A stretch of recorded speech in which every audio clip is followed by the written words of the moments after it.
Bonjour, dans cette petite vidéo, nous allons voir très rapidement comment on fait pour rendre irréductible une fraction en utilisant la décomposition en facteurs premiers. Donc dans une première vidéo, on avait déjà vu que 780 s'écrivait comme étant 2 au carré, multiplié par 3, multiplié par 5 et multiplié par 13. Donc je vais décomposer maintenant 1638 en produit de facteurs premiers.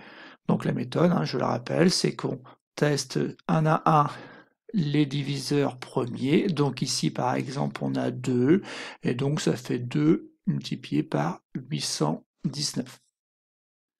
819 n'est pas divisible par 2, donc maintenant je vais tester par 3. Et par 3, ça marche, puisque en fait on additionne les chiffres, et avec le critère divisité par 3, on voit que ça fait donc 18. 18 est divisé par 3, 819 l'est aussi. Donc on trouve 273. Je continue, donc ça fait 2 multiplié par 3. 273 est à nouveau divisible par 3, donc ça fait 3 au carré ici. Quand je prends 273 que je divise par 3, je trouve 91. Je continue, donc maintenant est-ce que 91 est divisible par 3? Non, il ne l'est pas.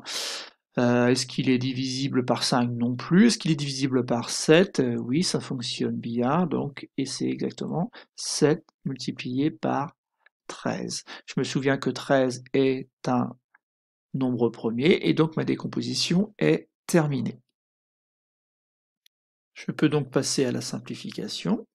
780 sur 1638. Donc pour cela, je vais écrire les deux décompositions qu'on a obtenues.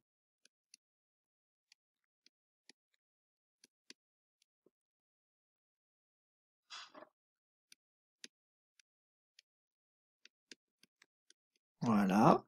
Et maintenant, je vais observer un petit peu les facteurs premiers. Alors ici, j'ai 2 au carré et j'ai 2 en bas. Donc en fait, au numérateur, il va rester un facteur 2. Même chose ou presque en bas.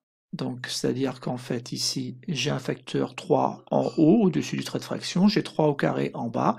Donc quand je simplifie, il va me rester un facteur 3. Pour 5, il va rester au numérateur, 7, il va rester au dénominateur, et 13 va se simplifier avec le 13 qu'il y a au dénominateur, et donc ma fraction, finalement, s'écrit comme étant 2 fois 5 sur 3 fois 7. Bon, je vais effacer ça, et je vais écrire donc au bout la fraction irréductible qu'on a obtenue, qui est en fait 10 21e. Donc voilà comment, de manière assez rapide, on simplifie une fraction sans jamais prendre bien sûr la calculatrice.